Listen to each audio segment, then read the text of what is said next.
I thought I put it on that one, but I think I didn't. Because it should have come up.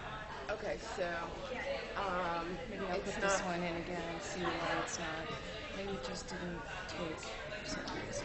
So it's not finding anything with growth. I must have put it on one. I took the wrong one. There's so many of these things.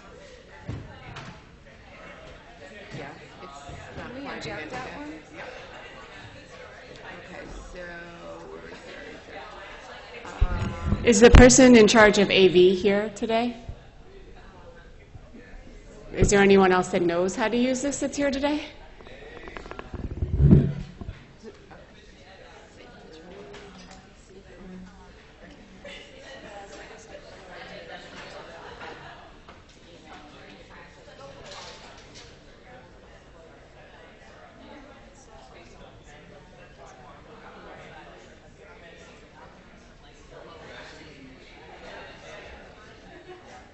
Is yours already on here?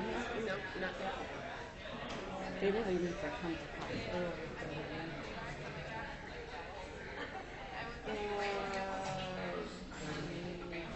It's not recognizing. See, it's saying this is a hard drive. Okay? It's not saying that that's your.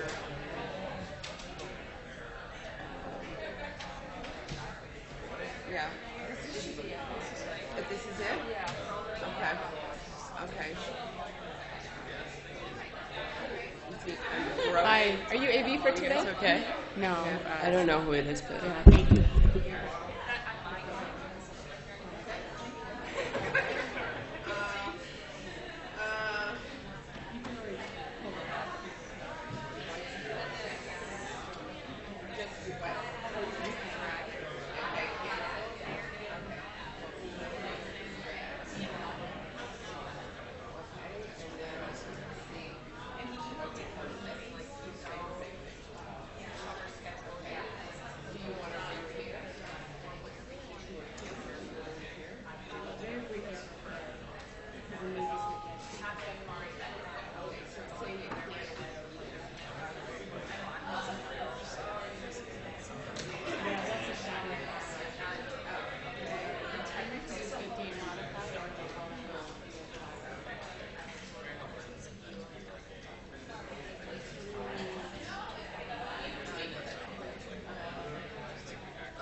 Thank you for helping us. Do you know who's supposed to be here today? I don't. I'll check the list and email the person. Yeah, would you mind emailing me the list too? Because this can't happen. Sure. She's annoying. It's you know? They should.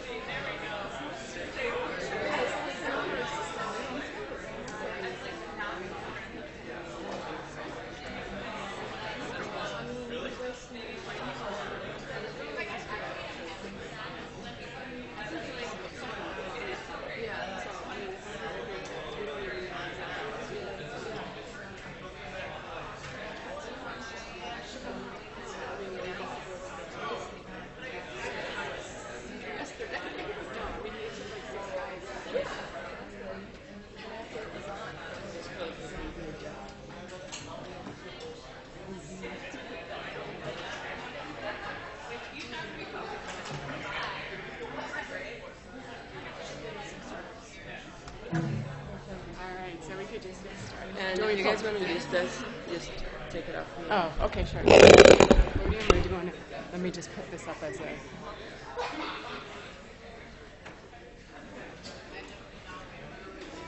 Okay. So, use either that or this.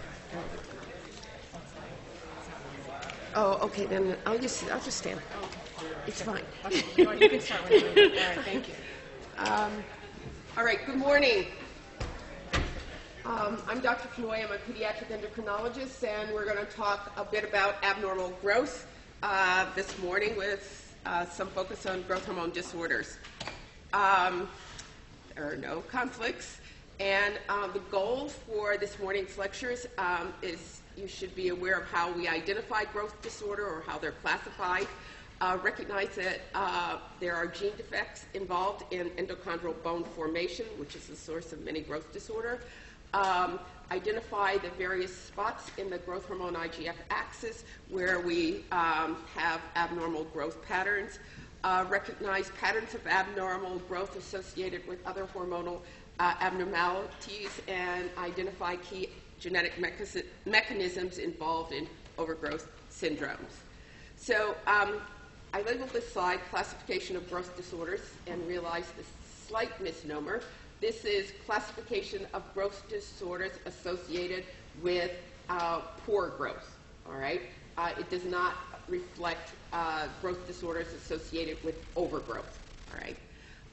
So we have primary growth disorders, which are referred to as those affecting the growth plate, as well as secondary growth disorders, which are the larger number of growth disorders we see that are associated with chronic disease, as well as endocrine abnormalities.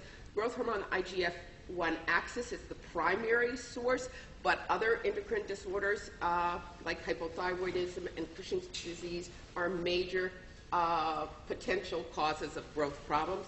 And then we have everything else that we don't quite understand what it is, which is idiopathic growth disorders, which means we've looked at everything that we know about and we're not finding a problem, and so we've labeled it idiopathic for lack of better understanding.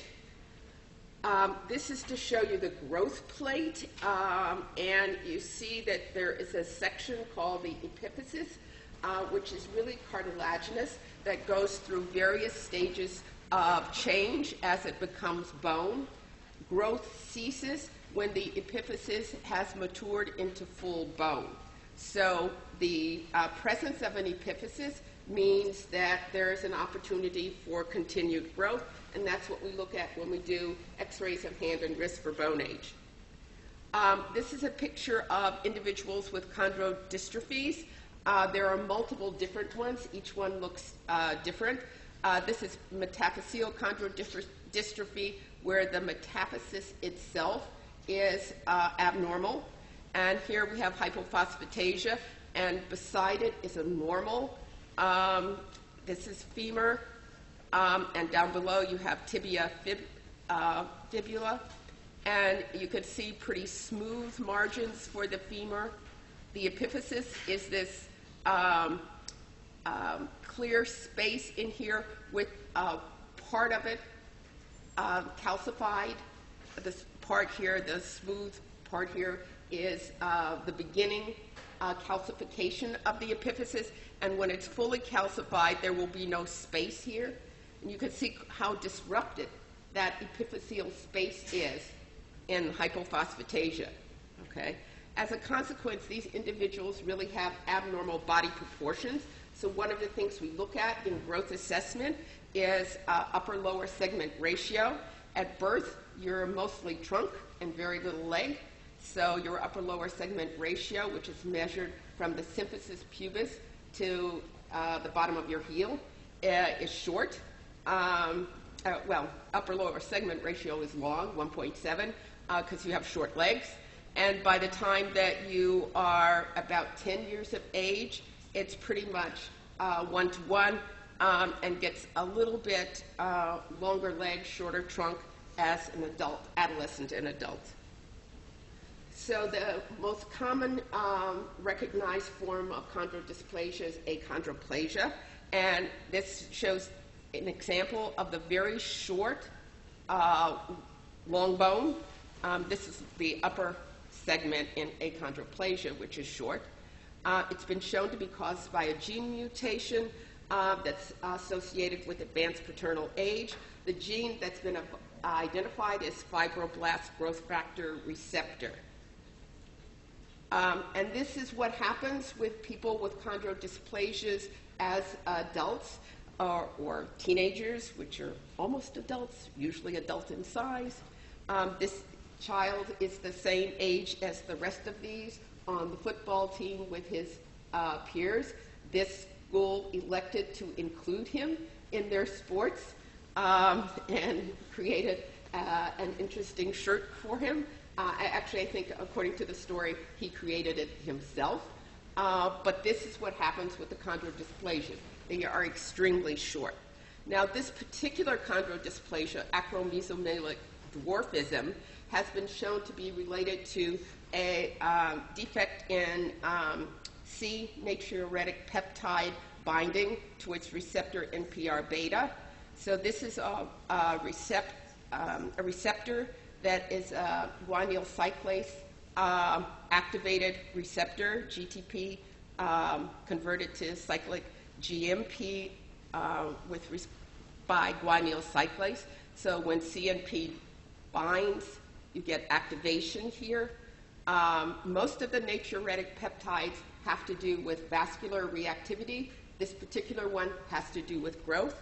And of interest, it's been shown that through a variety of different kinases, that this interacts with all these protein kinases that are also activated by FGF3 receptor, FGF receptor 3, which is the one involved with achondroplasia. And so both disorders result in alteration in chondrocyte proliferation and synthesis of cartilage. So it's been a new finding that CNP is a major protein involved in growth disorders. And the evaluation of these families has identified that a significant number of them with heterozygous mutations have what was formerly called idiopathic short stature.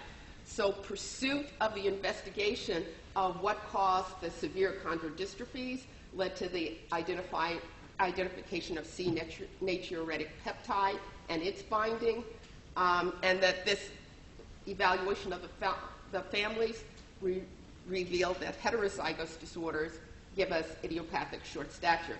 This is a relatively new finding, so this group, if we do the gene testing for it, now can be given a very specific diagnosis. What you see on this slide is the darkened ones are the individuals with the short stature, and the numbers underneath are the deviations from the mean. So all of these darkened boxes are very short, -2, -3, -4 standard deviations from the mean, so they're quite short individuals. So we now I understand gene mutations affecting endochondral bone formation that identify a number of the chondrodystrophies. The natriuretic peptide system has now been identified as complementing this information, and that it affects fibroblast growth factor system as one of the mechanisms. And we're currently exploring more research on how you identify idiopathic short stature problems. Now, what about growth hormone deficiency? So yesterday you heard a lot about growth hormone IGF-1. This is sort of a summary of the axis, with the hypothalamus being responsible for producing growth hormone releasing hormone, and somatostatin, which is inhibitory to the pituitary, which then produces growth hormone, which either binds through its receptor to the liver, or binds through its receptor to fat, or binds in the circulation to growth hormone binding protein. And in the liver, it stimulates IGF-1 and IGF-1 binding proteins, which then act on bone and cartilage. In fat, it stimulates fat catabolism, which then results in less total body fat. And there are a variety of mechanisms for stimulating and inhibiting growth hormone. So obesity, beta-adrenergic agents, glucocorticoids, high free fatty acids, hyperglycemia, hypothyroidism, excess IGF-1, all are inhibitory for growth hormone production, whereas deep sleep, stage 4 sleep in particular, alpha-adrenergic agents, fasting, acetylcholine, sex steroids, stress, amino acids, and hypoglycemia stimulate growth hormone. So we use these different responses to evaluate the growth hormone axis, because growth hormone is released episodically, not continuously, so you can't measure growth hormone on a single value at any time of day and expect to know whether a person is producing it or not. So we give agents that stimulate it, and then we measure in a timed manner and are able to demonstrate whether a person's able to make growth hormone or not. Once growth hormone stimulates IGF-1, there are a number of things that inhibit IGF-1, including undernutrition, acute illness, chronic illness, growth hormone receptor deficiency, growth hormone receptor antibodies, and IGF-1 receptor deficiency. So given the fact that growth hormone is released episodically and it's very difficult to assess whether somebody is deficient or not, our primary approach to identifying the patient is looking at their growth parameters. So oxalogical criteria, we're measuring them. So short stature, decreased growth velocity, so somebody who's growing at an unusually slow rate, or retarded bone age. So your bone age looks like someone much younger than your actual age. And this is the typical picture of a growth hormone deficient child who is short compared to the child of the same age. Remember on the slide on the different actions of growth hormone, I said that growth hormone binds to fat and stimulates fat catabolism. So your child with growth hormone deficiency is relatively plump compared to a child of his same age, because there's no growth hormone to stimulate the breakdown of fat. All right. Growth hormone has been identified as deficient as a result of numerous transcription factor deficiencies. So when you're looking at hypothalamic pituitary dysfunction, you're usually talking about transcription factors which are inherited on an autosomal recessive or autosomal dominant basis. And most of the transcription factor disorders at the hypothalamic pituitary level involve multiple hormone defects, okay, not a single one. Whereas genetic defects at the level of growth hormone, at the level of the pituitary, or at the level of the cellular receptor, usually result in selective growth hormone defects, and they again can be inherited autosomal recessive or dominant or even X-linked. So we have growth hormone releasing hormone receptor at the pituitary level and growth hormone gene defects, all of which result in selective growth hormone deficiency.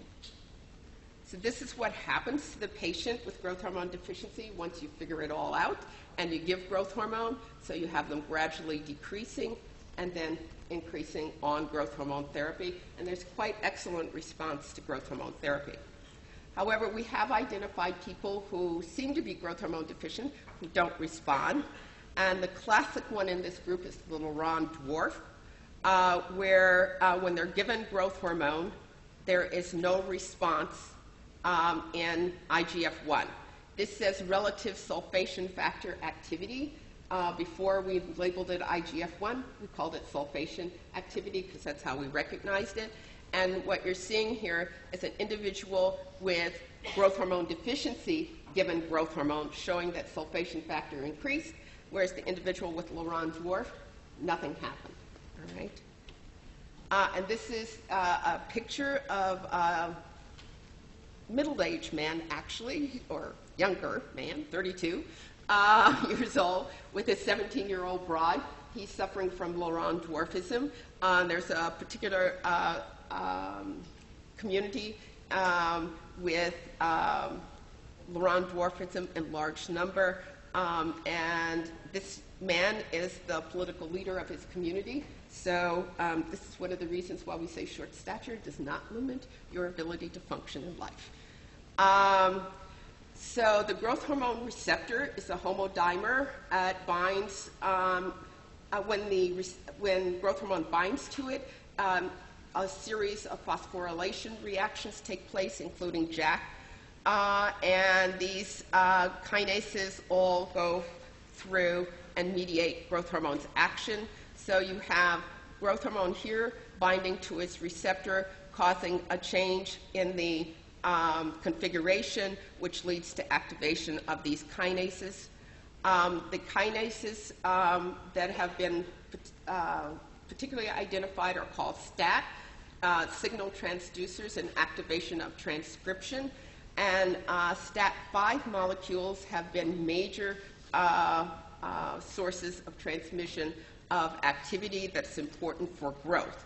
There are other molecules involved, which I've listed here, but I'm not going to mention.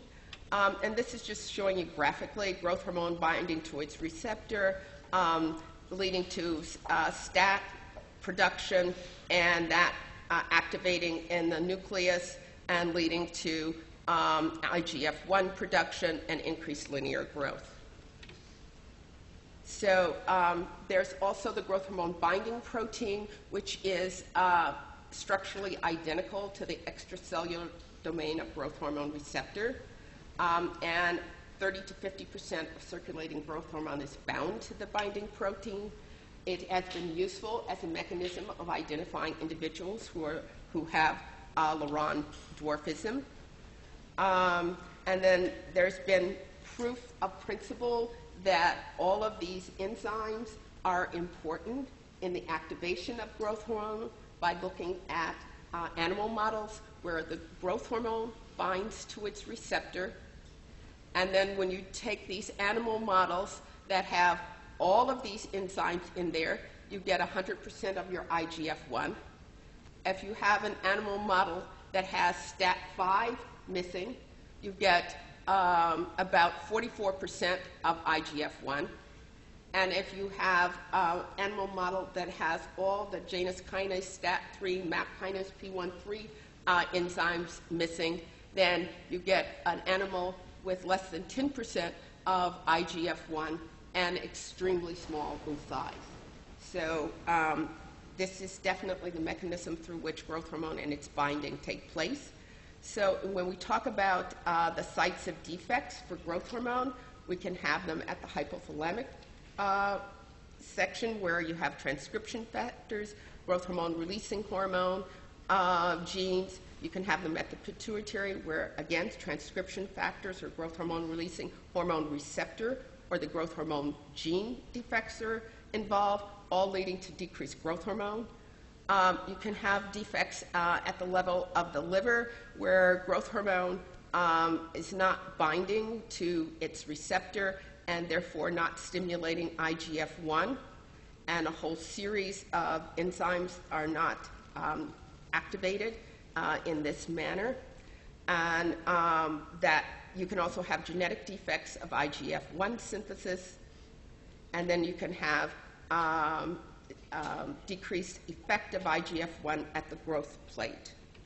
So this is a picture of a patient diagnosed with IGF-1 gene deletion, and what you see is poor growth. He was treated with growth hormone.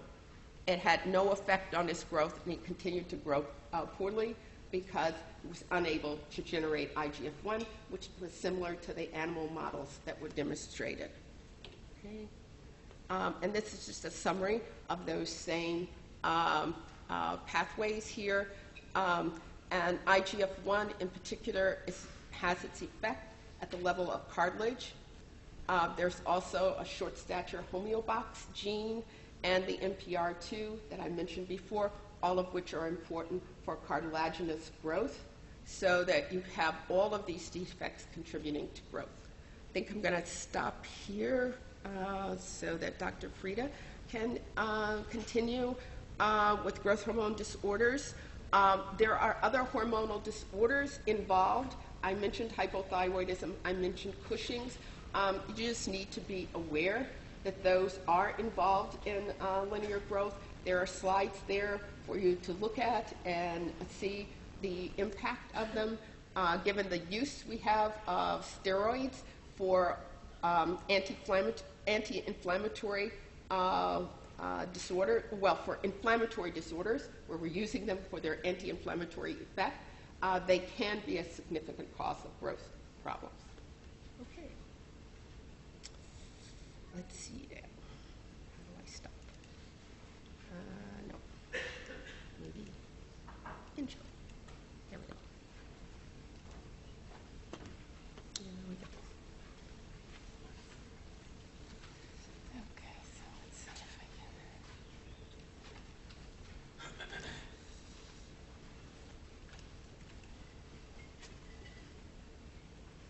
Where's the slideshow? Okay. So I'm going to do the second half of this lecture and talk to you about growth hormone disorders more in adults, and in particular mostly excess, a little bit of deficiency. So these are my disclosures for this lecture. And the objectives for this half of the lecture are to learn the causes of growth hormone disorders in adults, to recognize the clinical features of growth hormone disorders in adults, to learn the clinical features and treatment of acromegaly, and to learn the causes and clinical features of growth hormone deficiency in adults. So you've seen this slide before of the growth hormone IGF-1 axis. I don't think I need to review that here. So basically I'm going to talk about the two extremes, really, of growth hormone disorders in adults. One, growth hormone excess, which is really for, in almost all cases, growth hormone overproduction by a growth hormone secreting pituitary tumor, and that's a disease called acromegaly. We're going to talk about that. And then also growth hormone deficiency in adults. It can either be of childhood onset, extending into adulthood, or of adult onset. So what is acromegaly? Here's the axis on the left, which you know by now. In almost all cases, acromegaly is due to a growth hormone secreting pituitary tumor, leads to high levels of growth hormone in the circulation and high levels of IGF-1. There are rare causes of growth hormone releasing hormone, ectopic, what we call ectopic growth hormone releasing hormone, that may lead to growth hormone excess, and rarely ectopic growth hormone secretion, but in almost all cases it's a growth hormone secreting tumor, and that's what we're going to be talking about today. So what are the features of acromegaly? And I'm going to show you some pictures. Basically, you have high circulating levels of growth hormone leading to high levels of IGF-1, and it really produces a multi-system clinical picture of growth across all systems. The most common presenting finding is enlargement of the hands and feet and coarsening of the facial features, and I'll talk to you about that. But pretty much any system throughout the body can be affected by the high levels of growth hormone and IGF-1, producing all these classic clinical features. Excess sweating, patients can have menstrual disorders due to both the tumor compression and also patients also have high prolactin, which I told you about yesterday, can lead to menstrual disorders. Patients can have headache from the pituitary tumor and a whole host of other symptoms. I'm going to show you some pictures. This will make a little bit more sense and also discuss some of these in more detail. So this is a photo which I think is very, very illustrative of a patient with acromegaly that we saw here, and this is showing her pictures over time. And when she got into nursing school here, she was diagnosed with acromegaly in nursing school, and you can see really the classic changes in her facial features.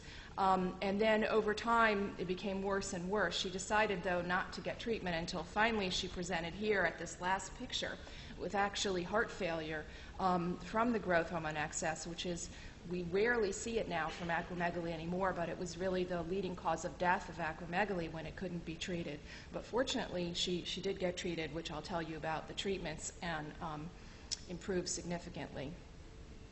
So some of these other clinical features, besides the coarsening of the facial features, You get enlargement of the hands, and the hands get very beefy and thick due to soft tissue enlargement, and then the feet get very classically thick and beefy, and one of the classic findings was this heel pad thickness. Now we have growth hormone and IGF-1 we can measure, but in the old days they used to measure the heel pad thickness actually to determine how active the disease was. So it was used as a clinical sign, and you'll see it in a lot of research papers measuring disease activity by the heel pad thickness. But it is a fairly classic symptom. And then here's some more pictures of the facial features. Patients get, as an adult, and I'll tell you a little bit more about that, you don't get long bone growth and increased stature like you would as a child, and I'll tell you about that, but you can get some bones still do grow, and actually the lower jaw really does continue to grow, and you get the classic prognathism where the lower jaw is extending out, and you don't have the upper and lower teeth are not meeting, and that's one of the classic facial features of acromegaly. You can see it on the x-ray here. Another classic finding is enlargement of the tongue, macroglossia, and many patients with acromegaly have snoring, sleep apnea, and have a kind of a characteristic deep voice with a kind of garbled speech because of the very large tongue. And these are the teeth problems, the malocclusion that's very common in advanced acromegaly. When you get acromegaly and growth hormone excess as a child, obviously, as Dr. Fenoy was telling you about, growth hormone and IGF-1 are vital to long bone growth, and when you get acromegaly before the epiphyses have closed, patients get tall stature, and the disease is called gigantism when you've gotten it pre-pubertally and before the bones have fused. And this is a classic picture of twins, one with acromegaly obviously on the left and his brother on the right. So just to go over some of these features, which I told you about, enlargement of the hands and feet, the sleep apnea and snoring, predominantly from the tongue getting large. Patients get hypertension due to salt retention and heart disease. Enlargement of the heart is very classic for acromegaly. They also get diabetes and impaired glucose tolerance. I think that somebody was discussing the effects of growth hormone. Growth hormone is insulin antagonistic, and it's a very common manifestation of acromegaly is insulin resistance, and also diabetes occurs in about 25% of patients. Headache from the tumor mass, and also because of all the bony overgrowth, patients develop kind of an instability in the bones, in the joints, and arthritis, joint pains, arthralgia are very common in acromegaly. So how do we make the diagnosis? Well, the key thing to making the diagnosis is really recognizing it clinically.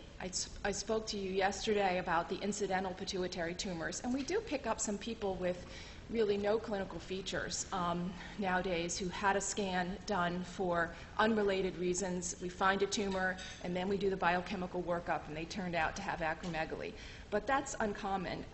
So usually, unfortunately, it's not being diagnosed till you recognize a clinical feature. And unfortunately, some of the early signs really overlap with a lot of common things: diabetes, sweating, hypertension. So even still now, the average time to diagnosis from, we think, the onset of symptoms is something like 7 or 8 years. So we still see a lot of these clinical manifestations. And the reason it's not picked up on routine blood work is you wouldn't pick up growth hormone and IGF-1 levels on routine blood work. It's not something that you're going to find, like a calcium level or something on the routine panel. So you have to think of it in most cases and then do the appropriate testing. So to diagnose it, you measure growth hormone levels. A random growth hormone level, and I'm sure that Dr. Wardlaw spoke to you in your growth hormone, your regular physiology class. Growth hormone is pulsatile, so healthy people can have, especially young women who have higher growth hormone levels overall, can have spikes of growth hormone that might be in the acromegaly range, but given that growth hormone is pulsatile, where you might hit it, it's not that reliable. So whereas people with acromegaly may have average growth hormones for the day of 10, 15, 20, even much higher, you might get a spike of that in a healthy person. So you can measure a random growth hormone, but it's not that specific. What we do instead, in terms of assessing growth hormone, is give oral glucose. So if you give somebody a big slug of oral glucose, 75 or 100 grams, and then measure the growth hormone over time, over 2 hours after that, people with acromegaly will not suppress their growth hormone. In fact, it stays the same and in often cases goes up. We don't know why. But if you want to rule out acromegaly, you really should have the growth hormone fall to way less than 1, at a minimum of 1 microgram per liter. That does depend on where you measure it. There's a lot of caveats, but that's the general rule we use here. And the other thing that you have to see is an elevated serum IGF-1 level. So, growth hormone, there are other factors that control IGF-1 levels, but in general, in particular nutrition and other things, pregnancy and puberty, they also go up. But in terms of evaluating an adult for acromegaly, overall the IGF-1 measures the average growth hormone for the day above normal. So it gives you a good integrated measure of growth hormone excess for the day. So if it's done in a good assay and it's reproducibly elevated, it's fairly specific. There are always caveats, but fairly specific for acromegaly. And I will say, in the right clinical context, and when growth hormone's also elevated, it's a very good test for diagnosing acromegaly. So what do we do when we find a patient with acromegaly? I told you yesterday that part of the workup for pituitary lesions is the MRI. So you've done an MRI, you have biochemical tests, and you've diagnosed acromegaly. Well, the primary therapy here for acromegaly is transsphenoidal surgery. Sorry, yesterday I didn't get a chance to show you the MRI pictures, but I think you had them on your slide. You can see the sphenoid sinus is right below where the pituitary is, so it's a very nice and very safe approach for getting at these pituitary tumors. So here we use transsphenoidal surgery to take out the pituitary tumor as our primary therapy. At some centers they use the medical therapy, and I'll tell you about those, but we have expert surgeons here, so in general surgery is really the way to go. In patients who aren't cured by surgery, and by that I mean complete normalization of their IGF-1 and their growth hormone, in general below that cutoff, then they need some adjunctive therapy, additional therapy after surgery. And there are a series of medical therapies which I'm going to tell you about, and in some cases also radiotherapy.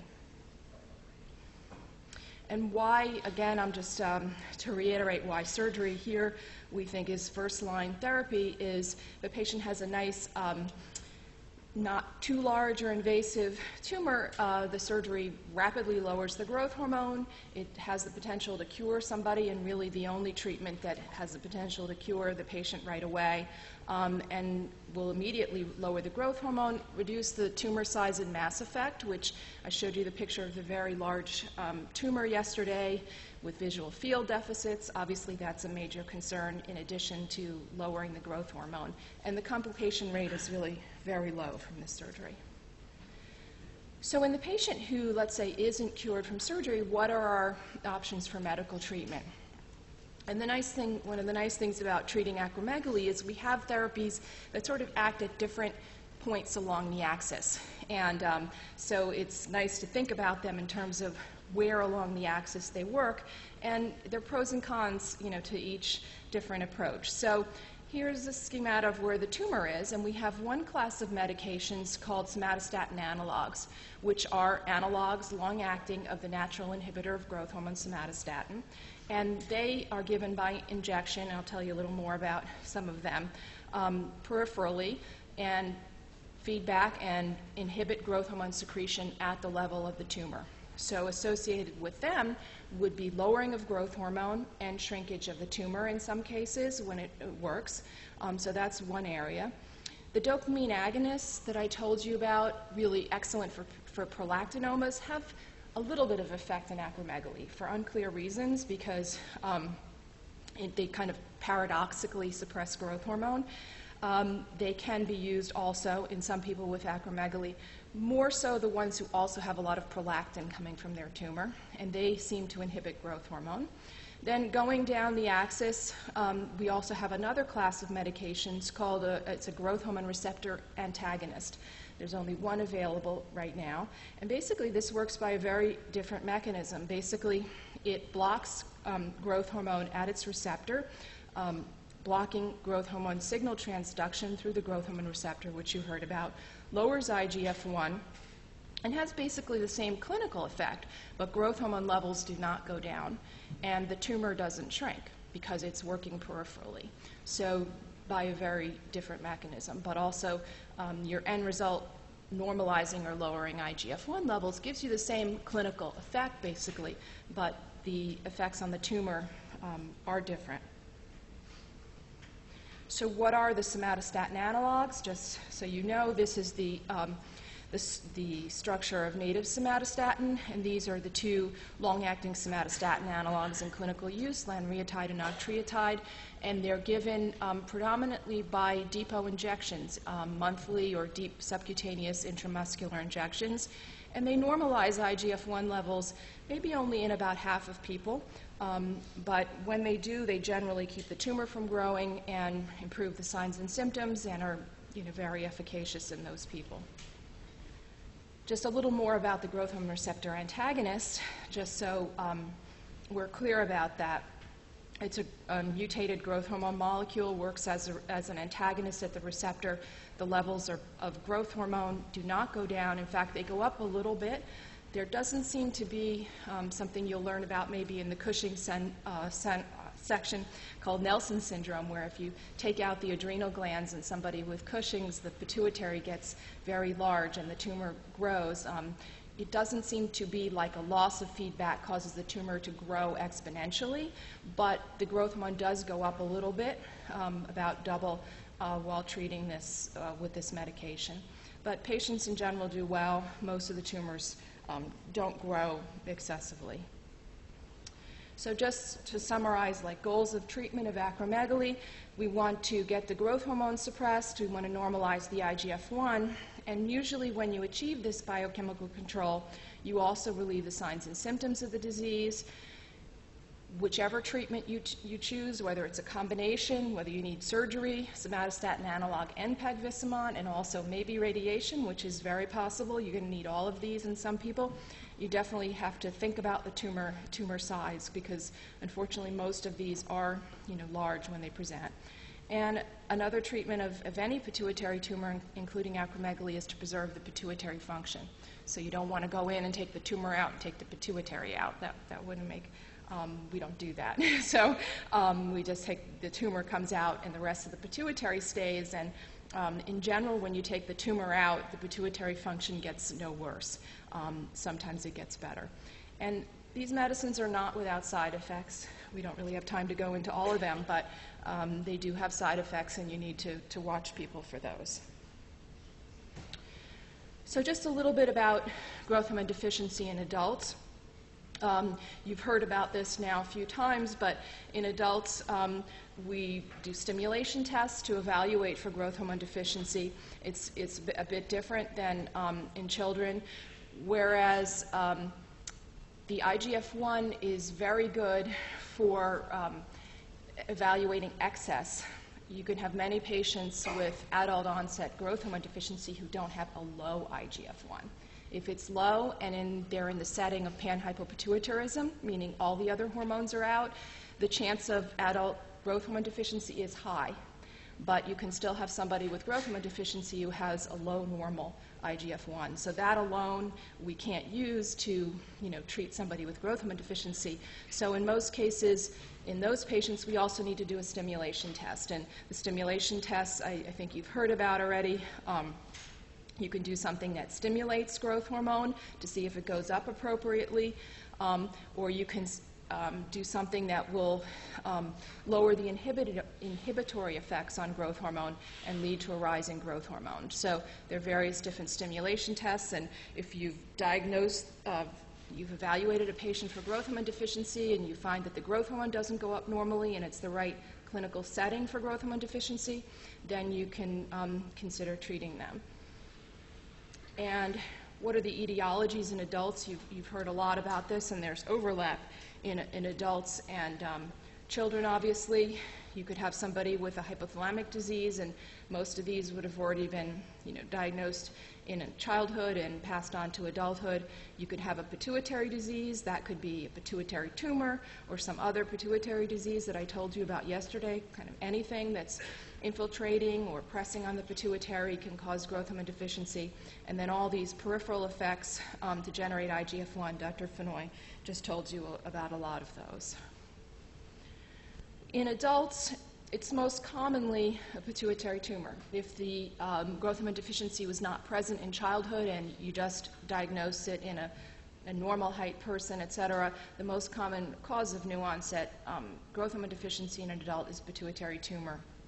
The next would be the craniopharyngiomas I told you about, the other kind of lesion that affects the sella and hypothalamus. But a lot of the other disorders I told you about yesterday that affect pituitary function can cause growth hormone deficiency. What are the clinical consequences? Very different from children because it's a very mild and not a medically necessary thing to treat in adults, honestly. It's not like in children where you obviously need to treat it to restore normal growth and body composition.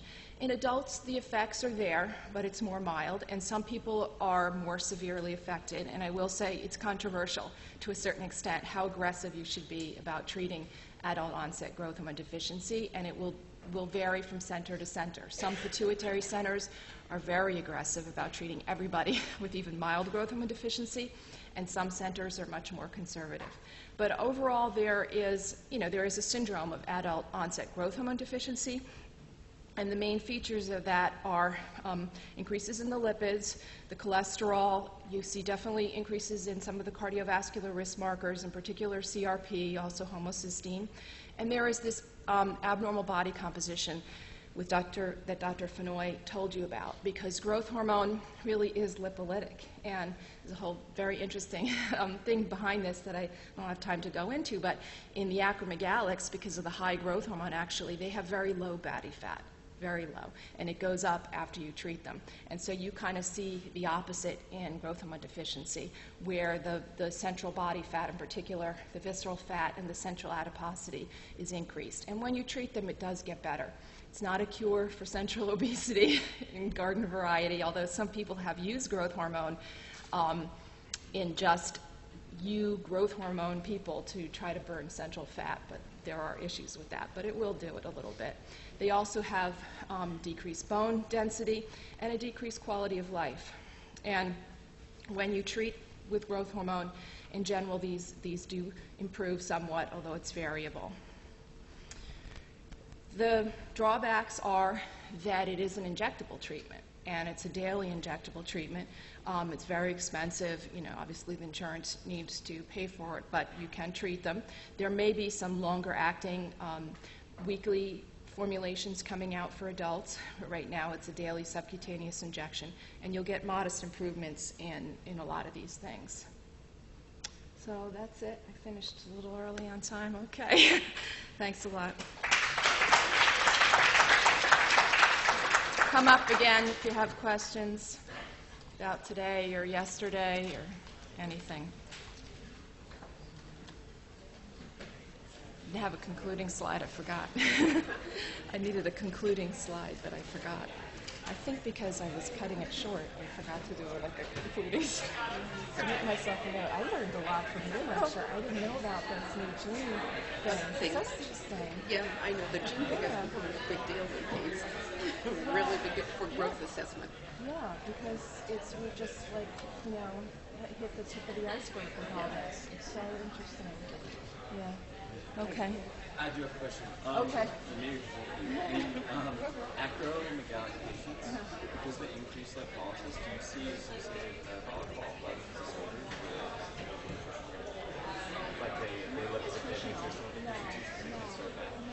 But that's a whole interesting thing. What I did in my research is the whole they don't store the fat, or whether that does contribute to the diabetes and insulin resistance, we don't know. So they may spill the fat from out of the liver,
is not actually a lower but not cause resistance but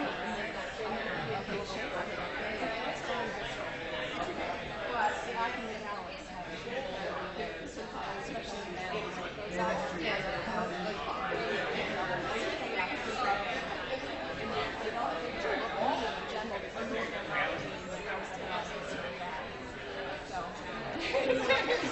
Thank you so much. George.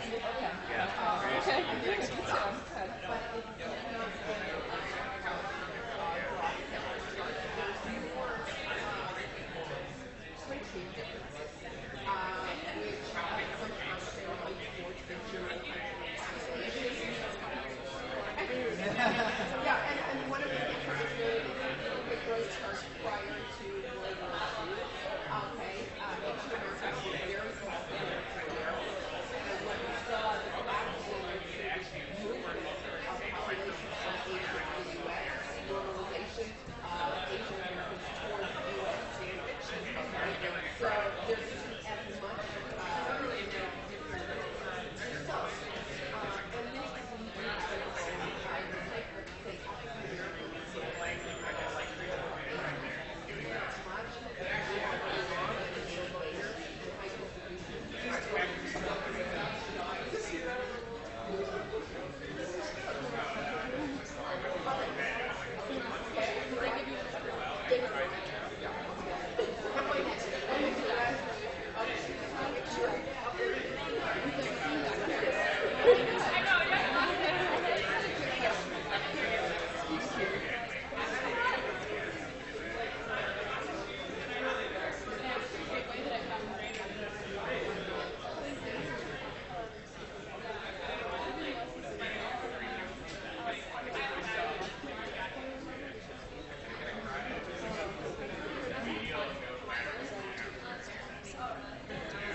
I made an edit and it saved it as like a keynote. So, yeah, okay. I'm sorry.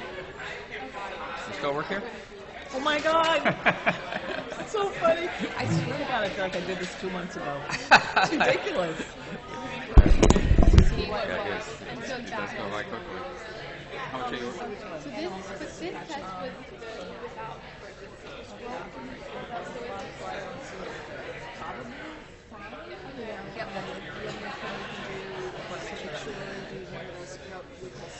How much you work now? Still the same. Actually, they gave me all service out and they just took it away for next year because Alan Borge. You know Alan? Yeah, yeah.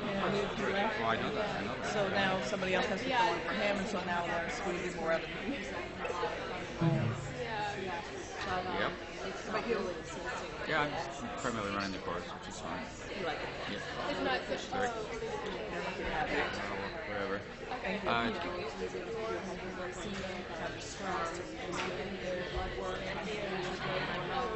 Or you could spend Tom and I. Okay. The other guy usually uses this. They actually prefer to use the mouse as a pointer because that gets recorded. I should propose. Oh, interesting. Okay, because I definitely am one of those people. Yeah. Okay. I just Do you just decide for all? No, I do breast but mostly the console outside. What's happened to the breast service? I'm so far out of it. What happened to the breast service? I mean, is it changed? Well, I mean, they have it steady for the last few years. I guess. Freya, I saw Freya on TV or in the newspaper. Oh yeah, I got one of those emails saying she published something or maybe it was, I didn't I don't know. know. It was something. I forgot what the setting was. But when I go down there, I see the constant hall. I'd like to see it. I haven't seen it yet. Gets an Allison must go with I know. whatever it's called, you know. I know, right? Let's say she's at St. Louis Roosevelt. Now what is it? Beth Israel? It's Matt Simon. What's that time? Which is also, yeah. It's also, don't they have Beth Israel too? I thought they controlled everything. I think they Like did. 40% of the market share. You know Ellen's my good singer? No. Oh, No, he owns Westfield up in Westfield. So but he's like really business savvy. He goes all over the world talking about medical business wise. He predicted this about Mount Sinai years ago. He goes to me, the only two places that are forward looking are Mount Sinai and Montefiore. Montefiore is also up in Westfield. Interesting. Well, no, they're practically on Mount Sinai. Yeah. Another person is going to go there. Anyway, we're still here. All right, I'm going to sit at the back. We'll start it. I presume Tom knows, right? He should know. Yeah, okay. Otherwise, so we'll...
I know. I don't. It does. Let me see. Oh, Does it not? Is it not hooked in, or She said it was. you have to point it at something? Maybe I'll just use that, but I think he likes to use this, but I don't know. Do you go first, or does he? I do, but mine is this very short part in the beginning. If he doesn't show, I can just do my parts, and then he can go back and do his part. That's how I do it. Yes, it was. Did it work? Sorry, I thought you oh, guys yeah, played sorry. with it. Yeah? Yeah, I don't think it does for some reason. Maybe it doesn't have battery. Yeah, it might just be out. I don't think there's another.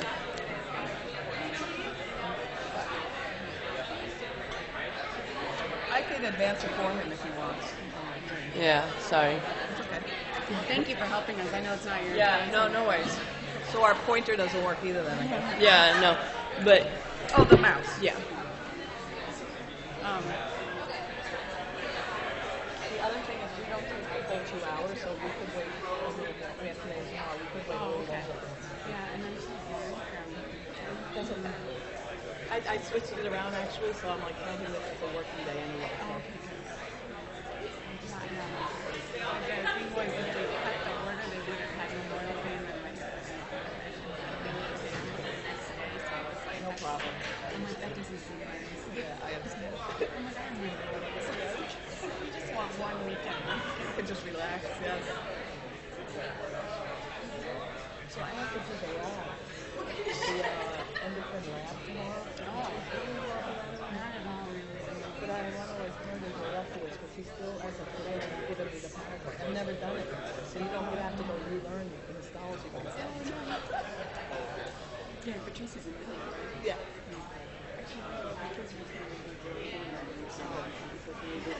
All right, but it is going to be. I only How many? just a few.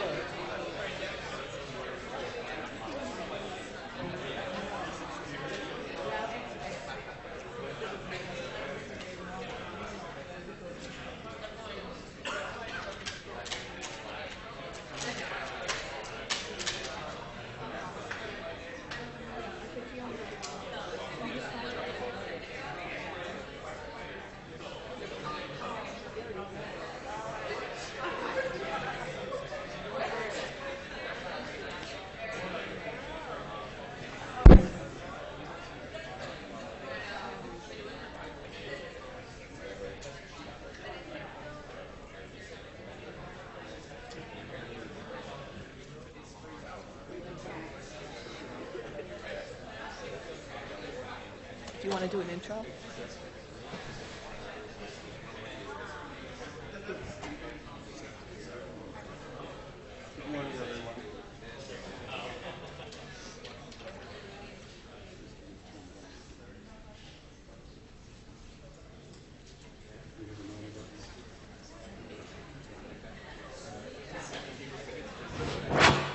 Good morning. I'm Dr. Jacobs. This is Dr. Hemley Bennett. We like to lecture together on the topic of adrenal physiology and pathology. She's an expert in the pathology, and she will describe to you the pathologic, the normal and the abnormal pathology of the adrenals and the clinical presentations of some of the adrenal problems that we see.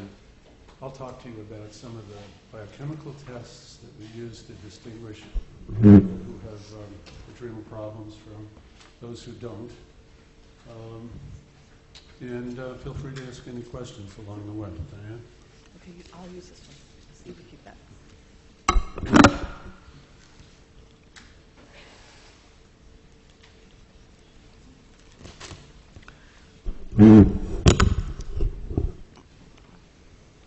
Okay, I think you already got a copy of the learning objectives for this. So this is an overview of what we'll be covering in today, the sessions that we'll be doing today and tomorrow morning. First, we'll talk a little bit about the normal adrenal gland, then hypoadrenalism, hyperadrenalism, neoplasms of the adrenal cortex, pharmacology of adrenal steroids, and then a little bit about the adrenal medulla. The normal adrenal gland in an adult weighs about 3.5 to 4.5 grams. This is a photograph of a normal adrenal gland. And you see the yellow zone here is the adrenal cortex, which comprises about 90% of the weight of the gland and is derived from mesoderm. And in the middle is the adrenal medulla, which is derived from the neural crest. Normally, the adrenal cortex is about 1 millimeter thick. The adrenal cortex is composed of 3 zones, the glomerulosa, the fasciculata, and the reticularis, and each is responsible for the production of different hormones. The glomerulosa is responsible for the production of mineralocorticoids, the most important of which is aldosterone. Now, you may remember that aldosterone is primarily under the control of the renin-angiotensin system, but to some lesser degree also under the control of ACTH. The fasciculata produces glucocorticoids, principally cortisol, and that's under the control of ACTH. The reticularis in the reticularis, androgens are produced, and that is produced to some is under the control to some degree of ACTH, but other unknown regulatory factors are also involved. And the medulla is the site of production of catecholamines. This is just another way of showing that. From the outside in, the medulla is in the center of the gland. The glomerulosa, we have mineralocorticoids, fasciculata, glucocorticoids, and then androgens from the reticularis, catecholamines from the medulla. This is a photomicrograph under the microscope of the adrenal cortex. And up here would be the capsule. You can just see a little bit of it here. And if you think of it this way from the outside in, it's GFR. So we have the glomerulosa, fasciculata, and reticularis.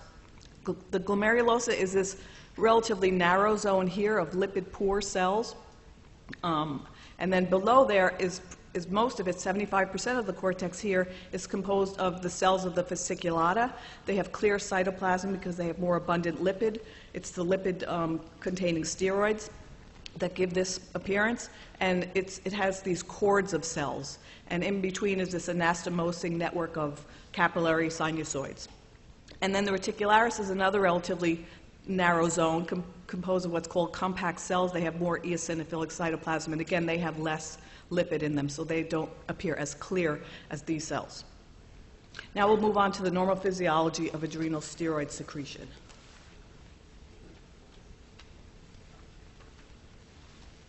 In most of your references, you will find a detailed description of the synthesis of adrenal steroids in the adrenal.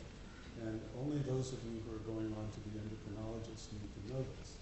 I will tell you what you need to know right now. It's very, very simple. Adrenal steroids all come from cholesterol,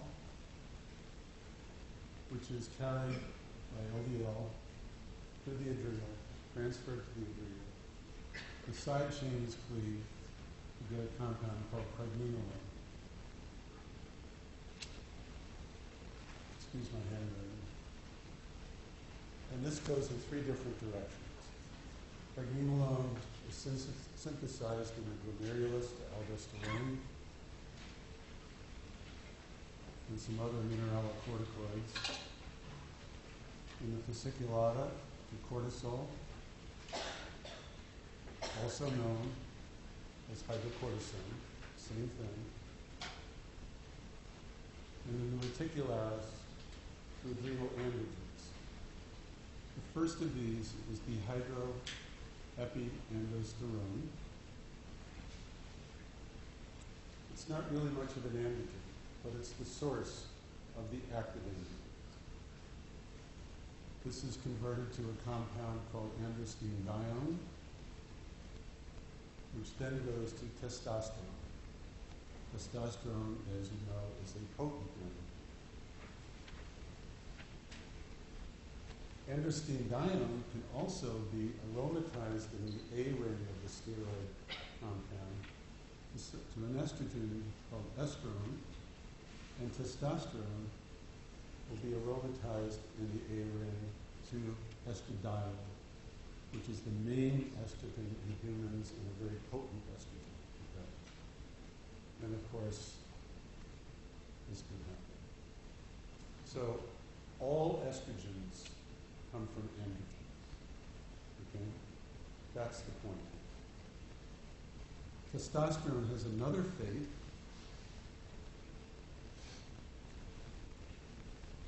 It can be reduced in the 5 position to dihydrotestosterone. Dihydrotestosterone is the androgen which is used by the body both in the hair follicles, which are sensitive to androgens, like your scalp, your pubic hair, your axillary hair, etc., and by the prostate and seminal vesicles. This is the androgen which androgenizes those organs. Okay, very simple. You don't need to know all the structures. And while we're talking about it,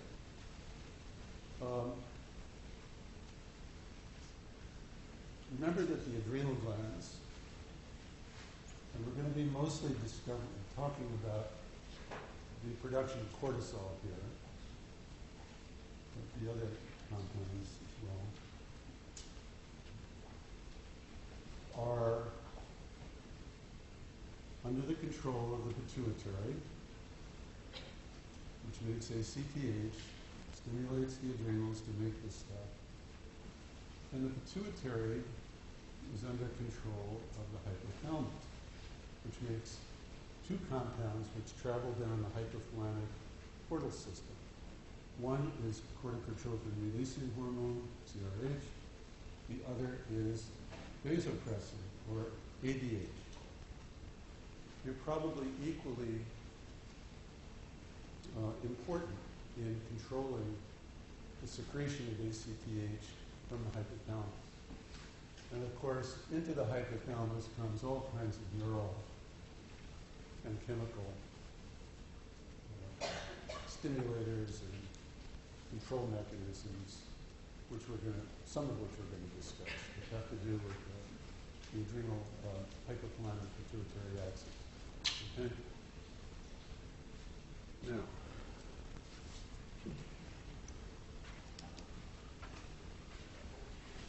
It's not working, so we have It's no not, pointer, okay. but I'll advance it for you. okay. It's okay. There are basically 3 mechanisms which are important in the control of cortisol secretion and thereby in the control of ACTH secretion.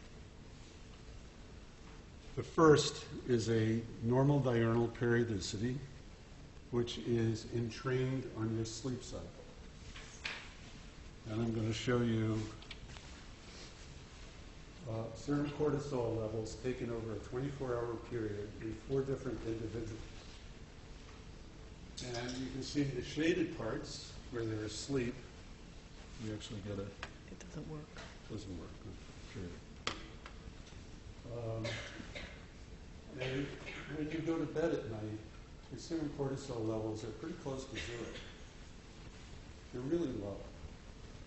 And as you sleep throughout the evening, they tend to become higher and higher, so that when you wake up in the morning, your levels are generally the highest that they're going to be throughout the day, unless you undergo some kind of extreme stress later in the day. And you can see that this secretion is very kind of spiky. It's periodic. It's not the same all the time. And there are little spikes when people eat, or when they exercise, or when they're under some kind of stress. You can use this for the arrow too. Okay. Thanks, Diane.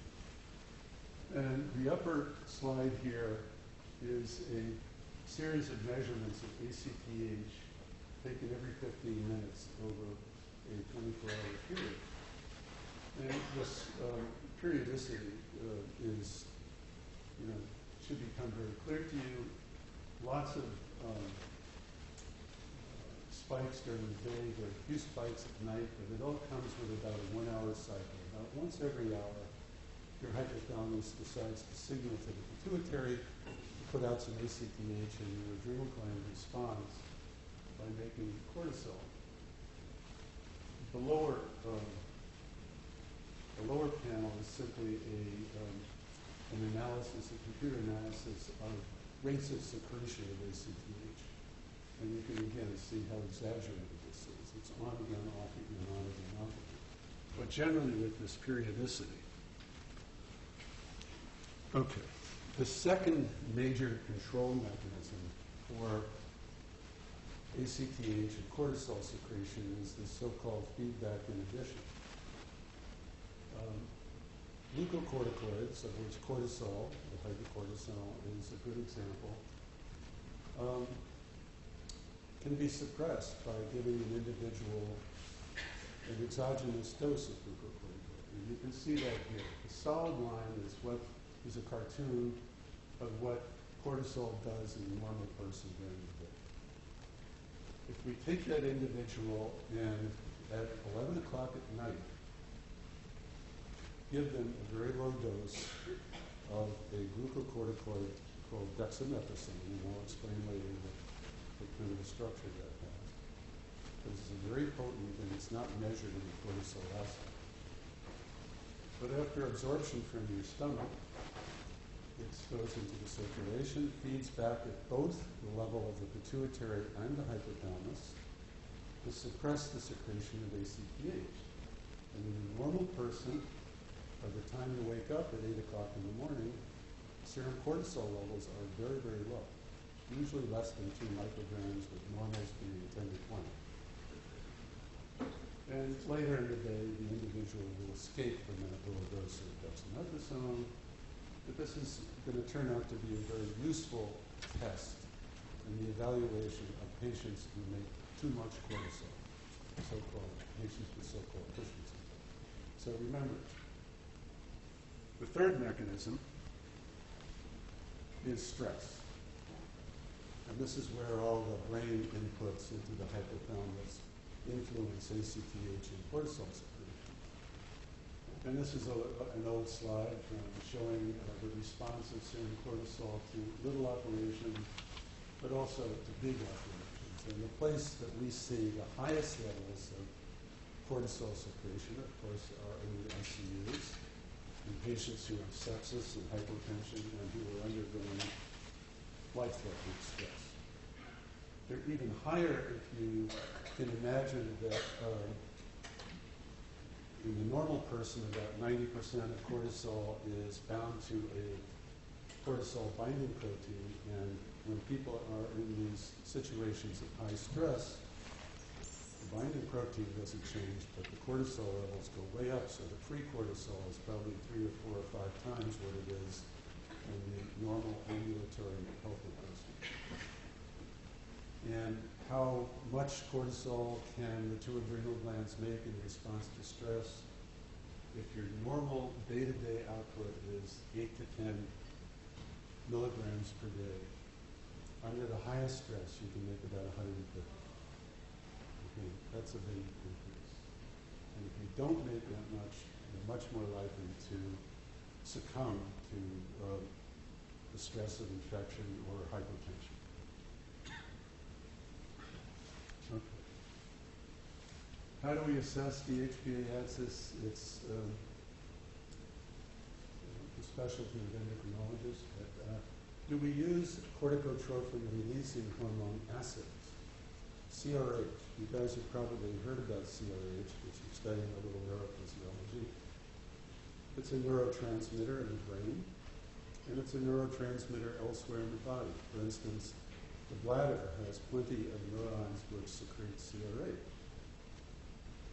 And measuring peripheral levels as a reflection of what's happening in that hypothalamic pituitary portal system is a complete waste of time. They're not a reflection of that. In fact, the place where you see the very highest levels of CRH in human beings are in women in the second half of pregnancy. The placenta makes lots of CRH. There are some theories that CRH may be the thing that sort of tells the uterus when to start delivering the baby, when to start contractions, but that's research that we won't get into today. Peripheral levels, in other words, are a waste of time. However, ACTH levels nowadays are easy to measure. They're very useful in some circumstances. The androgens are pretty easy to measure. The difference between DHEA and DHEAS, the sulfated version, is that DHEA in a normal individual goes up and down as cortisol does. DHEAS has a much more even within diurnal variation, almost none.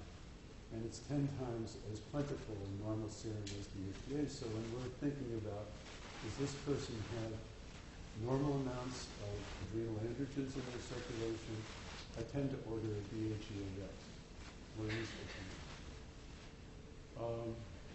Serum cortisol levels, as I said, fluctuate. If we are interested in whether or not an individual is making not enough cortisol, what time of day would we try to measure the cortisol? In the morning, yeah. That's when levels are highest. And anybody with a normal sleep-wake cycle, so we would tend to order an 8 a.m. cortisol. It's a very, very helpful test in people who have suspected hypoadrenalism. On the other hand, most patients who make too much cortisol and have this so-called Cushing syndrome tend to have a very even level of secretion. They lose their diurnal variation. So evening levels are often inappropriately high. So when we're interested, perhaps, in establishing that a patient is making too much cortisol, we tend to want to do late in the evening level. Not so easy to do under usual circumstances. Until the advent of the salivary cortisol measurement. Your saliva contains lots of stuff, including cortisol. Its concentrations are about 1% of those of serum, but modern assays, HPLC assays, can measure this pretty accurately. So nowadays, if we're interested in what their cortisol is at 11 o'clock at night, we send them home with little tubes in which they can get a little saliva and put it in the tube, and then we bring it back to the lab, and we can measure and see if it's inappropriately high or nice and low at 11 o'clock at night. Okay? Okay, Go for it, Dave. now we'll discuss hypoadrenalism. So we're going to separate hypoadrenalism into primary and secondary adrenal insufficiency. When we talk about primary adrenal insufficiency, I mean that there is a failure of the adrenal gland itself. Secondary hypoadrenalism refers to if there's a problem with the hypothalamus or pituitary gland. So some of the clinical manifestations of primary adrenal insufficiency, these all relate back to the 3 zones of the adrenal cortex that we discussed. So there may be a deficiency of glucocorticoids, mineralocorticoids, and androgens. For the glucocorticoids, some of the clinical manifestations are listed here: hypoglycemia, fatigue, anorexia, weight loss, hypotension. A lot of times these symptoms are very vague, and the diagnosis may actually be missed or delayed if the clinician doesn't actually consider that the adrenal gland may be the cause of the patient's symptoms. For mineralocorticoids, we're again principally talking about aldosterone. You'll see hyponatremia, hyperkalemia, hypotension, and dizziness. And for the androgens, reduced pubic and axillary hair in women, and we'll discuss these symptoms again. Again, for primary adrenal insufficiency, because it's the adrenal gland itself that's failing, there's a concomitant hypersecretion of ACTH from the pituitary. ACTH has an MSH-like effect. So you may see in these patients hyperpigmentation of the skin. So that's in primary adrenal insufficiency. In secondary adrenal insufficiency, remember again I said that's because of a problem with the pituitary or the hypothalamus. You do not have increased ACTH. In fact, there's a deficiency of ACTH, so there is no hyperpigmentation of the skin. So that's a difference between primary and secondary adrenal insufficiency. Now we're going to break it down into the pathology, the underlying pathology of these different types of hypoadrenalism. First, primary adrenal cortical insufficiency, and I'm breaking that down into acute and chronic forms. For the acute forms, we wanted to mention 2 types. One is Waterhouse-Friderichsen syndrome, and the other is bilateral acute adrenal hemorrhage associated with pregnancy. And in the pregnancy case, it's probably due to bilateral adrenal vein thromboses. But I want to say a little bit more about Waterhouse-Friderichsen syndrome, in which you have acute hemorrhagic necrosis of the adrenal glands. The usual cause is meningococci, so it's a bacterial, but other bacteria can also be involved, but most times it's meningococci that are the cause. It leads to massive adrenal hemorrhage, and this is adapted from Netter. So the course is one of rapidly progressive hypotension leading to DIC and shock, and it may lead to death within hours to days if it's not treated rapidly. The patients become hypotensive, as I said. There's widespread purpura and cyanosis of the skin. This is an autopsy photograph of a 15-day-old baby who died from this syndrome. You see the widespread purpura of the skin, and this is the adrenal gland from this baby, and they just appear as sacs of blood. And it's not really clear. There are theories as to why this happens in the adrenal glands. It may be due to direct bacterial seeding or endotoxin-induced vasculitis or DIC. But the treatment would be, as you could pretty much guess, would be antibiotics and steroids. This is a photomicrograph of that adrenal gland. So you see that the entire adrenal gland becomes hemorrhagic, including the cortex and the medulla. So that's an acute form. Now, the chronic form of hypoadrenalism is also termed Addison's disease. The most common cause of Addison's disease or chronic hypoadrenalism is autoimmune adrenalitis, in which there's an autoimmune attack on the adrenal gland. But listed below are some other causes of chronic Addison's disease. Anything that causes a chronic or slowly progressive destruction of the adrenal gland can result in hypoadrenalism. For example, infections like tuberculosis or fungal infections, metastatic tumors, and other causes, for example, amyloidosis and hemochromatosis. So I said this before, but I'll just mention it again briefly. The clinical findings, again, relate to those 3 zones of the adrenal cortex. So for the mineralocorticoid deficiencies, I mentioned hypotension, hyponatremia, hyperkalemia, loss of pubic and axillary hair in women because of the androgens, and then the glucocorticoids have, again, all these clinical manifestations. And again, I said, just keep in mind that these may not be obvious to the clinician when the patient comes in with these symptoms because they're kind of vague and not really too specific. So now I'm going to show you a photograph of identical twins, and one has Addison's disease and one doesn't. And if you could just picture in your mind from what I've said what the difference might be just visually looking at them. And so can you tell which one has Addison's disease? So the one on the left has hyperpigmentation due to increased ACTH, which has an MSH-like effect. This is a woman with Addison's disease before and after treatment. On the left, you see she has hyperpigmentation of the skin, and she had weight loss. So what about the underlying pathologic changes? In autoimmune adrenalitis, the most common form of hypoadrenalism, because there is an immune attack, so to speak, on the adrenal glands, the glands become very small and atrophic, and the cortices become markedly thinned. Microscopically, you see atrophy of all the zones of the cortex. There's a lymphoplasmacytic infiltrate similar to what you would see in Hashimoto, another autoimmune disease, but that in the thyroid, and the medulla is unaffected.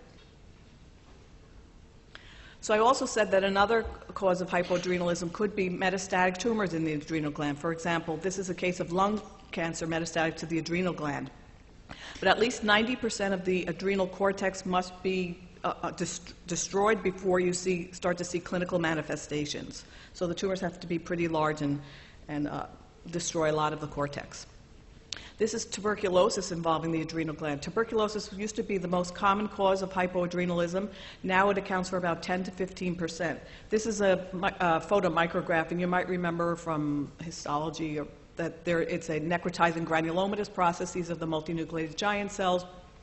And because it's an infection, both the cortex and medulla may be affected, so you may also see deficiency in catecholamines.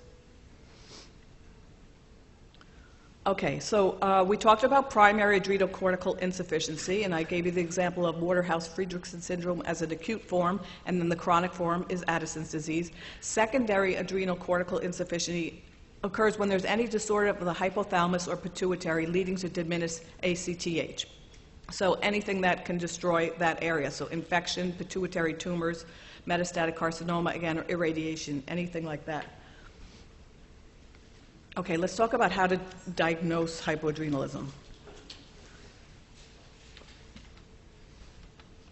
If you suspected that a patient had primary adrenal failure and you were given one test to take, what would it be? Primary adrenal failure. How does the body react?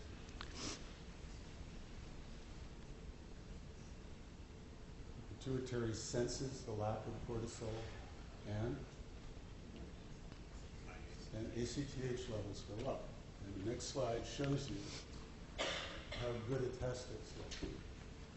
On the left column are patients, a group of patients who have primary adrenal failure. Their ACTH levels are uniformly high.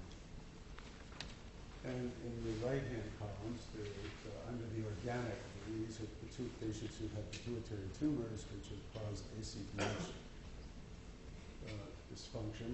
And some of them you can measure lowish levels of ACTH, but they don't respond to stress or other problems. And patients on the far right are patients who have been given high doses of prednisone, dexamethasone, other glucocorticoids, which will uniformly suppress ACTH secretion at both the level of the pituitary and the hypothalamus. So almost always their serum cortisol levels are very low.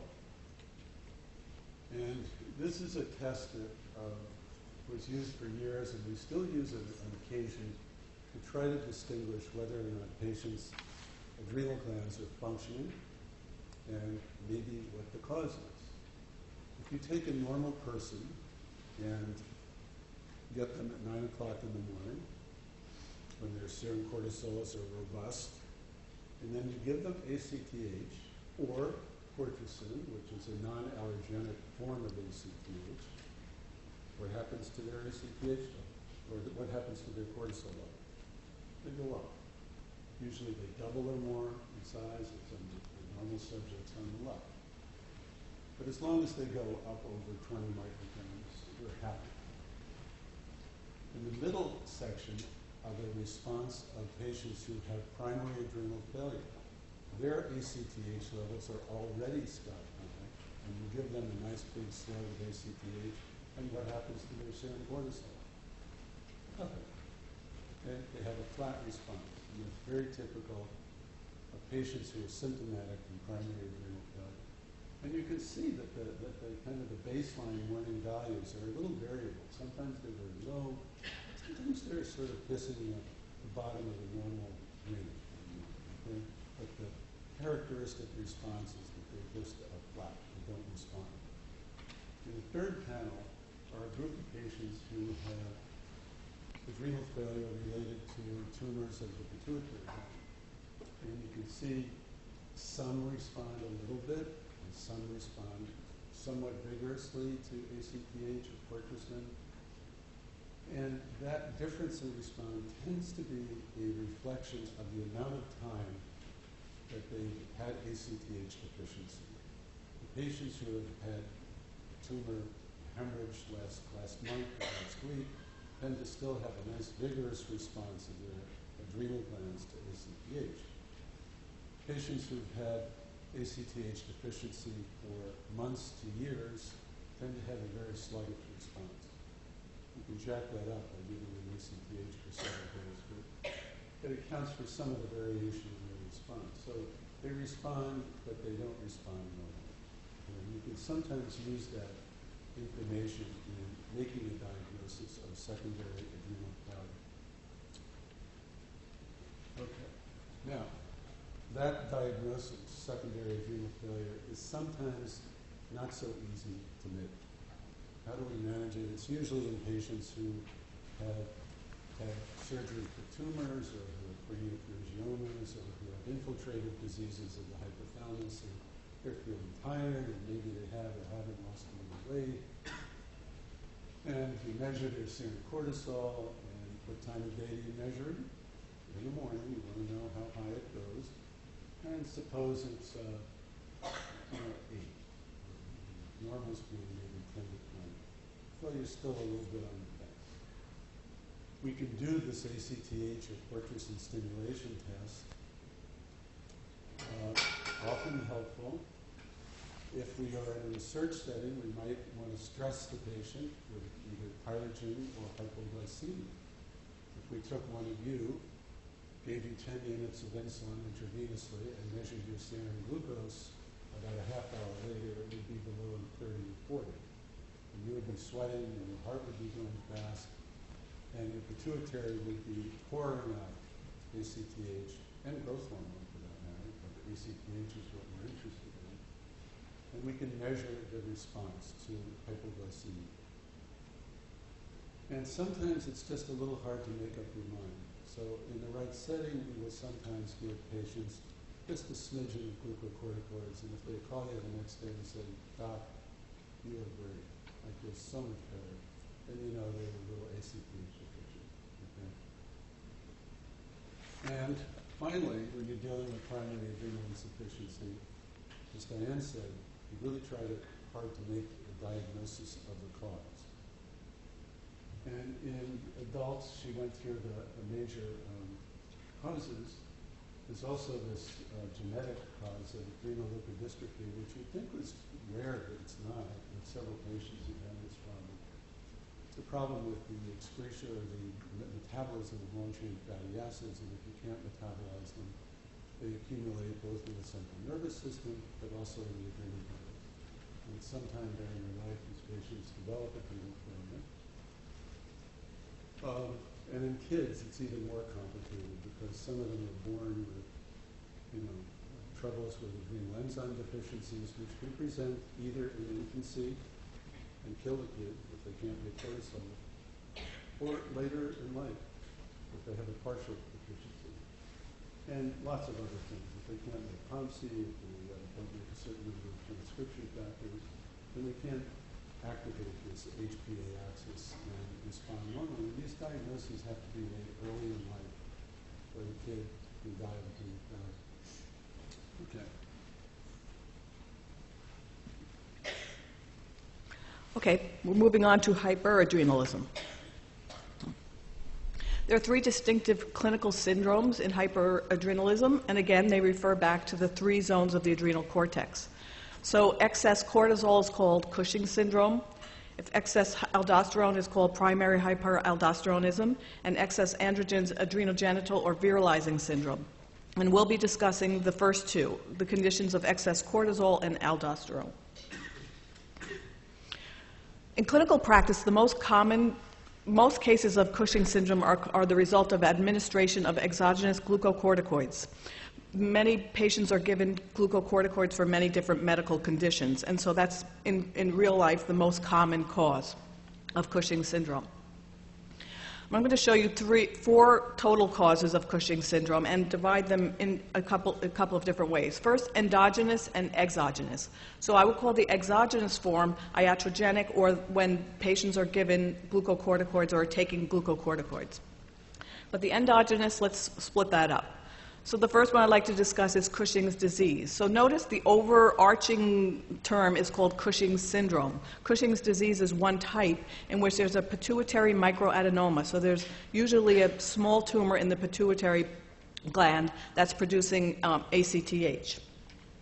And that's called Cushing's disease, named after the neurosurgeon Harvey Cushing who first described it. Then we have the condition in which tumors outside of the pituitary are producing ectopic ACTH. For example, a small cell carcinomas of the lung may do this, medullary carcinomas of the thyroid, so they produce ACTH outside of the pituitary gland. The term paraneoplastic syndrome refers to the symptom complex that's caused by the production of these hormones. And then the third one here is an adrenal neoplasm. So if the adrenal gland itself is involved, then that's the other form of Cushing's syndrome. So a tumor in the adrenal gland that produces cortisol would produce Cushing's syndrome. So in terms of how often each of these entities contributes to Cushing's syndrome, most commonly it's Cushing's disease accounts for 70 to 80% of cases of Cushing's syndrome, so a microadenoma in the pituitary gland. And then about equally divided would be the ectopic ACTH producing tumor, or the adrenal neoplasm itself producing cortisol. Another way to look at it is the two on the left are ACTH dependent. So the pituitary adenoma is producing ACTH. The tumor in the lung is producing ACTH. But the tumor in the adrenal gland here, it's ACTH independent because the adrenal gland is autonomously producing cortisol. This is another way to look at exactly the same thing. So again, those three types of endogenous Cushing syndrome. The ACTH dependent would be Cushing's disease and ectopic ACTH production. So what's the underlying pathology? So for Cushing's disease, I said it's pituitary microadenoma or adenoma. And for ectopic ACTH production, you will have whatever tumor it's in the thyroid or the lung, wherever, that's producing ectopic ACTH. In both cases, the resulting pathology is cortical hyperplasia of the adrenal gland, because both cases have increased ACTH, which affects the adrenal by making the cortex hyperplastic. In ACTH independent, you have a tumor in the adrenal gland that is autonomously producing cortisol, and you would see that tumor on pathology in the adrenal gland.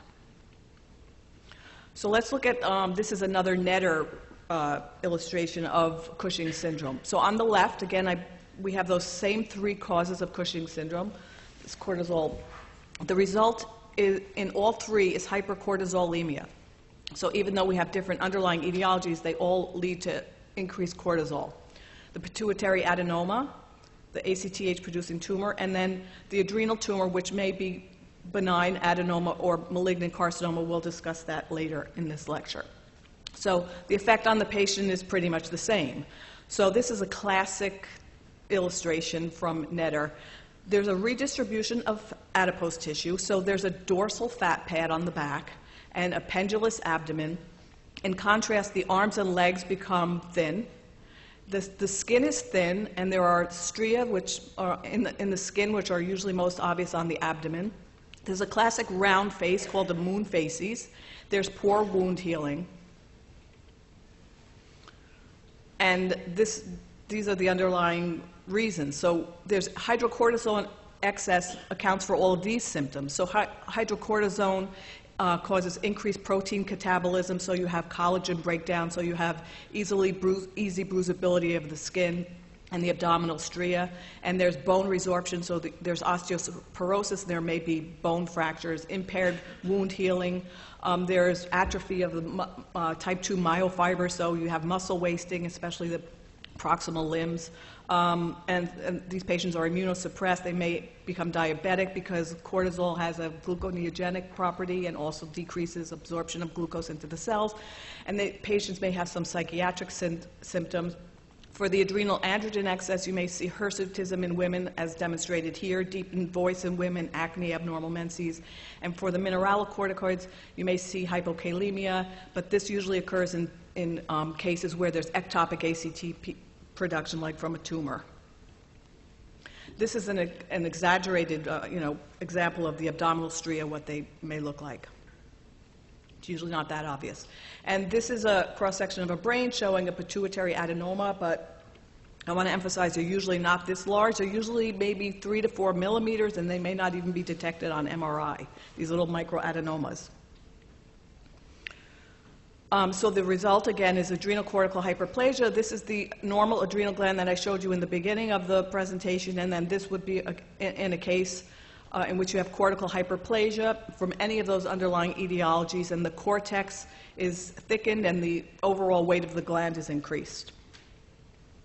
And this is from that same case, so this would be an adrenal tumor. This one would be producing cortisol, so resulting in Cushing's syndrome, and here's the the remaining adrenal gland there. So, now I want to tell you about a case. So use what I told you to try to figure out what's going on here. So there was a 45-year-old female physician who presented with these findings. She had hypertension, easy bruisability, proximal leg fatigue, a round face, hair loss, thin arms and legs, a pendulous abdomen despite exercising. And this is a photograph of her. And this is a photograph. So you see the round face, you see skinny arms and legs, sort of pendulous abdomen. And does she look familiar? So this is a picture of me. When I used to go to the gym and lift weights, I would get all these little petechiae on my arms, and I didn't know what it was from. I had really a lot of symptoms for years. I went on with this, and when they put in an IV, that's the bruise that I got. So I went from doctor to doctor, paid out of pocket, paid all the experts. Nobody could figure out what was wrong with me, and I was just suffering for years. Really, really a lot of symptoms. So then until one day I saw a friend of mine who I hadn't seen in 6 months, and she said to me, "Diane, I know this is a personal question, but are you on steroids?" And I had been giving this lecture with Tom for maybe 10 years, okay? So when she said, "Are you on steroids?" I went, boom, boom, boom, oh my God, I have Cushing's syndrome. So I went across the street to Tom, and I said, "Tom, I think I have Cushing's syndrome." And he said, "Diane, I think you do. I think you're right." So anyway, so this was literally 2 weeks before we were to give one of these lectures. So what do you think I had? Here's some of my labs. So markedly elevated serum cortisol, elevated 24-hour urine cortisol, low ACTH. So what do you think it was?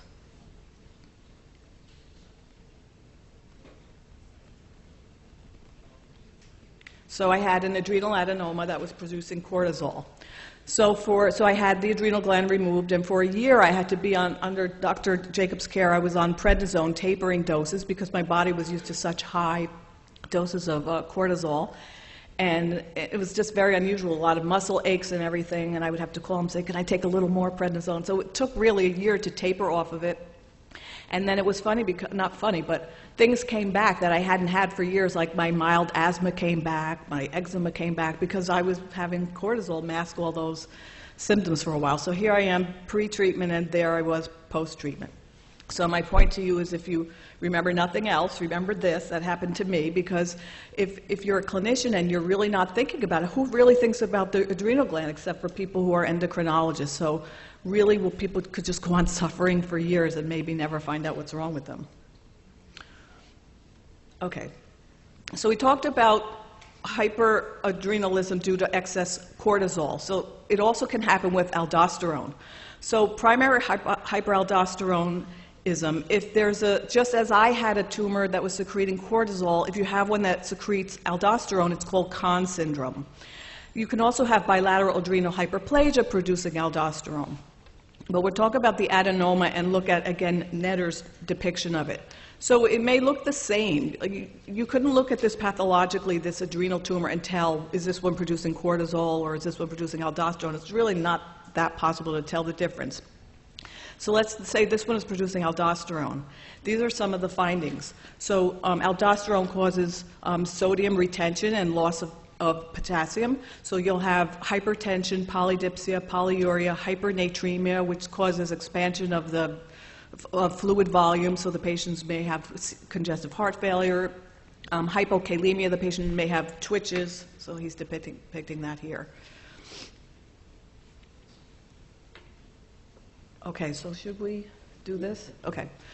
So now we'll talk about some of the tumors of the adrenal gland, the cortex and the medulla. So as in most organs, you can have benign or malignant versions of the tumor. The benign are called adenomas, and the malignant are called carcinomas. Now, adenomas and carcinomas of the adrenal cortex may be functioning, meaning that they're producing hormones like mine was, and they may produce cortisol, and I said that's called Cushing syndrome. They may produce sex steroids, or they may produce aldosterone, and I said that's Conn syndrome. Or they may be non-functioning. So many people, if you looked at everybody's adrenal glands at autopsy, what percent of people would have adrenal neoplasms? Depends on the age. At age 70, it's 7%. 7% at age 70. So a lot of people may have these adrenal neoplasms, benign, and they may not be functioning, and they may never come to light clinically. Okay, so that's the point here. Small incidental adrenal nodules, we call them incidentalomas because they're not really clinically significant. Very common, increase with age, and most are non-functioning. Okay, the pathology of cortical neoplasms. So on the left, we have the adenomas, which are benign. On the right are the carcinomas, which are malignant. The adenomas are usually discrete and unencapsulated, and they're usually small, measuring up to 2.5 centimeters generally, and they don't weigh that much. They usually do not have areas of necrosis or hemorrhage. And on the malignant side, the tumors are usually much larger, and they may have areas of hemorrhage and necrosis. Microscopically, I'll show you a photograph. The benign tumors look very similar to the normal adrenal cortex that I showed you, and the malignant tumors have more pleomorphic cells. So this is an adrenal cortical adenoma here, and this is the residual adrenal gland there. And this is what it looks like under the microscope, and it looks almost like the fasciculata zone with those clear cells, but you don't have those nice cords lined up. But they have the abundant clear cytoplasm. And this is a malignant tumor. This is the kidney under here, and this is this large malignant adrenocortical carcinoma. Infiltrating this yellow is the fat tissue. It's just invading into the fat. And there's areas of hemorrhage and necrosis. This is the malignant versions of carcinoma, which are a mitotic figure, which you would rarely, if ever, see in a benign tumor. Okay, so. I think we'll close here and pick it up again at 9 o'clock tomorrow morning. Okay? Tomorrow we're going to discuss how to diagnose Cushing's, how to use adrenal steroids as therapeutic agents, and about the diseases of the adrenal medulla, which we will need to know about as well. Thank you very much.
seat up here.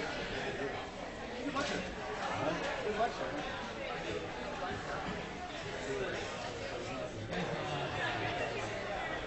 Long time. It